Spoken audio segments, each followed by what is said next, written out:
안녕하세요. 저출산율 인구 모형 정성호 교수님, 강원대학교 사회학과 교수님인데 2010년도 논문입니다. 최근 출산력 연구에서 저출산 및 추저출산에 대한 연구는 이론적 수준에서뿐만 아니라 경험적인 수준에서 지속적으로 진행되고 있다. 이 중 저출산 및 초저출산이 일시적인 현상인가 아니면 지속적으로 나타날 것인가라는 질문과 저출산 및 초저출산의 원인은 무엇인지에 대한 연구는 저출산 연구에서 가장 중요한 부분이 이루고 있다. 2000년대 초반 이후 한국의 저출산 문제는 어느 나라보다 심각하게 다가오고 있고 출산력 제고는 가장 긴박한 정책적 과제로 떠오르고 있다. 이 글은 한국의 저출산 현상의 사회 경제적 요인을 밝히는데 그 목적이 있다. 예를 들어서 사회 경제적 변수로서 청년 실업률과 여성의 경제활동 참여율과 사회 인구학적 변수로서 초원 연령이 출산에게 어떻게 영향을 주고 있는가에 대한 경험적 연구를 진행하였다. 연구 결과 여성의 경제활동 참여율은 초원 연령과 출산에게 중요한 영향을 미치는 것으로 나타났다. 여성의 경제 참여율과 초원 연령이 출산력에 중요한 영향을 미치고 있는데 초원 연령은 예상대로 출산력에 부적 영향을 미치는 것으로 나타났다. 그러나 청년 실업률의 경우 예상과 달리 초원 연령과 출산력에 통계적으로 의미 있는 영향을 미치지 않는 것으로 나타났다. 여성의 경제활동 참여율이 저출산을 설명하는 중요한 변수로 나타나는 것은 정책적으로 시사하는 바가 크다고 할 수 있다.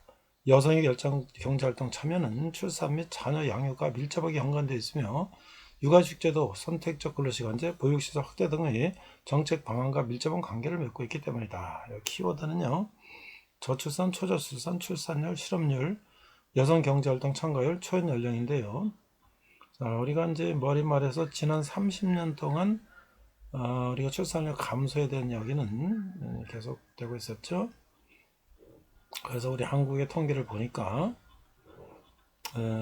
한국의 출산율 추이는 이제 지속적으로 낮아져서 1980년대 2.83에서 90년대에 1.59, 2000년도에 1점대가 돼서 현재 2009년 1.15로 현재 논문 쓴 시점에서 통계를 낸 겁니다. 통계를 인용한 겁니다.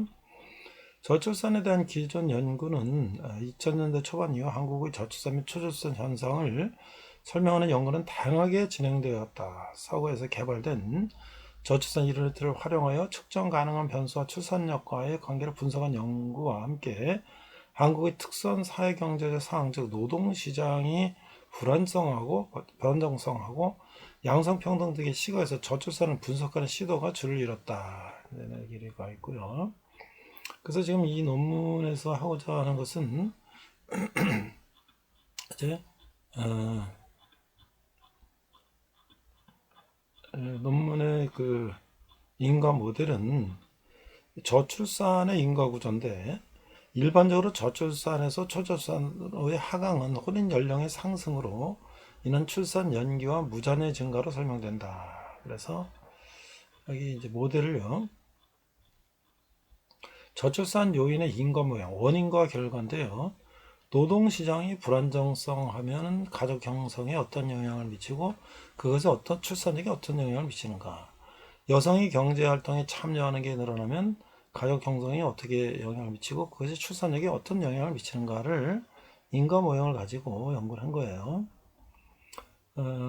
그래서 노동시장의 불안정성을 잘 나타내는 청년 실업의 증가는 결혼 연기 혹은 결혼 포기와 밀접한 관계를 보이면서 저출산 및 초저출산을 가져오는 중요한 요인으로 작용할 것으로 가정한다. 실제적으로 그것을 결과를 확인해 봤죠. 그래서 이번 연구의 분석 모형에서 중간 변수로 설정된 가족 형성의 시기와 정도 그리고 그것을 해체는 출산력에 결정적인 영향을 줄 것으로 예상할 수 있다. 그렇죠? 우리나라는 혼외 출산이 적기 때문에 결혼 가족 형성에서의 출산이 중요한데 본연의 분석 모형은 혼인 연령에 영향을 미치는 변수로서 결혼 정년기 젊은이들의 경제적 상황을 나타내는 청년 실업고가 여성의 경제활동 참여를 설정했어요.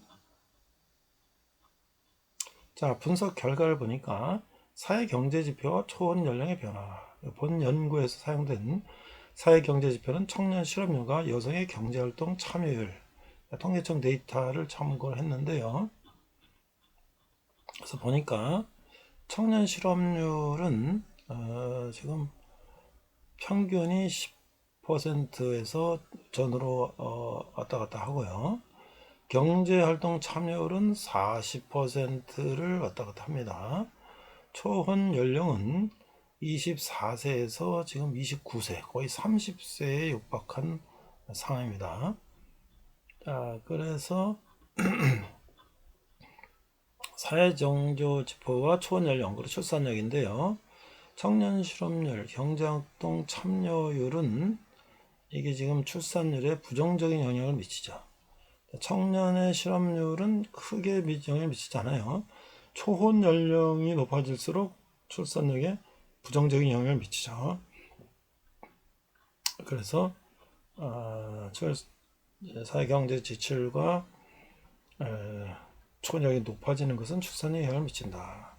그래서 이제 청년 실업률과 경제활동 참여율이 초혼 연령, 여성의 초혼 연령에 어떤 영향을 미치고 그것이 출산력에 어떤 영향을 미치는가, 청년 실업률과 경제활동 참여율을 가지고 분석을 해본 겁니다. 결과적으로 한국의 출산력은 외환위기 이후에 계속 감소하다가 2005년 1.08을 최저점으로 한 2006년 1.13, 2007년 1.15로 약간 증가하는 추세를 보였다가 그래서 2009년 1.15로 하락했다는 얘기고요. 그래서 본 연구는 한국의 저출산 추세가 노동시장의 불안정성, 여성의 경제활동 참여 증가, 혼인 연령의 상승 등에서 비롯되는 가설에서 출발했다. 연구 결과 노동시장의 불안정성을 나타내는 청년 실업률이 가정 형성의 지연과 출산에 미치는 영향은 통계적 유의성이나 크기 및 방향성 등에서 중요하게 나타나지 않고 있다. 이는 노동시장의 불안정성이 주로 1990년 외환위기 이후에 나타난 현상의 점과 함께 청년 실업률의 산정이 실제 노동시장의 불안정성을 정확히 반영하기 어렵다는 점에서 그를 찾을 수가 있다. 그런 얘기예요. 근데 이제 여기서 여성의 경제활동 참여 증가는 혼인 연령의 증가를 통해서뿐만 아니라 출산에게 직접적으로 영향을 미치는 중요한 역할을 감당하는 것으로 나타났다. 여성의 경제활동 참여 증가는 저출산을 극복하기 위한 정책적 고려에서도 중요한 의미를 지니고 있다. 첫째, 여성의 사회 진출이 크게 증가하고 있지만 여성 노동자의 고용 상태가 불안정하면 출산율이 증가하기 힘들다. 따라서 여성이 출산 양육하는 동안 경력 흐름이 끊기지 않도록 정부가 지원하고 출산 양육으로 직장 활동을 못하는 저소득층에게 한시적으로 지원해주는 방안이 고려되어야 한다. 둘째, 근로 여건이 가족 친화적으로 바꿔야 하는 젊은 부부들이 아이를 낳는다는 지적도 주목해야 한다. 최근 일부 기업에서 도입하고 있는 남성 육아휴직 제도, 조기 퇴근제, 선택적 근로시간제 등 근무시간 유연화의 확산과 회사 내 보유시설을 늘릴 필요가 있다는 주장은 좋은 얘기다. 본 연구 결과를 근거로 앞서 제기한 질문들에 대한 답은 다음과 같다. 첫째, 한국 사회에서 나타나고 있는 초저출산 추세는 일시적인 추세가 아니라 당분간 계속될 것으로 전망된다. 이는 여성의 경제활동 참여가 지속적으로 증가할 가능성이 높다는 점에서 혼인 연령과 출산에게 직간접적으로 영향을 미칠 것으로 전망되기 때문이다. 노동시장의 불안정성이 쉽게 해소되지 않을 것이라는 예상 역시 초저출산이 계속될 것이라는 전망을 뒷받침한다. 둘째, 저출산의 수준에 가는 것으로 앞으로 출산 수준이 더 낮아질 수 있는 가능성이 높다. 최근 초저출산을 가져온 다양한 요인들을 개선되지 않거나 초저출산 추이를 막기 위한 정책이 미흡하면 현재보다 더 낮은 출산율이 나타날 가능성이 높기 때문이다. 이게 10년 전 얘기인데요. 지금 그 절반으로 1.1대에서 지금 0.67대로 떨어진 거죠. 최근 정부에서는 초저출산을 막기 위한 다양한 정책을 내놓고 있다. 이러한 정책들이 실효를 거두기 위해서는 무엇보다도 저출산을 가져오는 원인에 대한 검토가 종합적으로 이루어져야 한다. 기존의 정책을 재검토하여 정책의 우선순위를 설정하는 등 보다 체계적이고 종합적인 대책을 마련하는 등 정부의 구체적인 실천이 중요한 시점이다. 본 연구에서 여성의 경제활동 참여율이 저출산을 설명하는 중요한 변수로 나타난 것은 정책적으로 시사하는 바가 크다고 할 수 있다. 여성의 경제활동 참여는 출산 및 자녀 영역과 밀접하게 연관되어 있으며 육아휴직제도, 선택적 근로시간제, 보육시설 확대 등의 정책 방안과 밀접한 관계를 맺고 있기 때문이다. 이렇게 해서 가운데 사역과 동서 교수님의 저출산 요인의 인과 모형에 대한 논문 이렇게였습니다.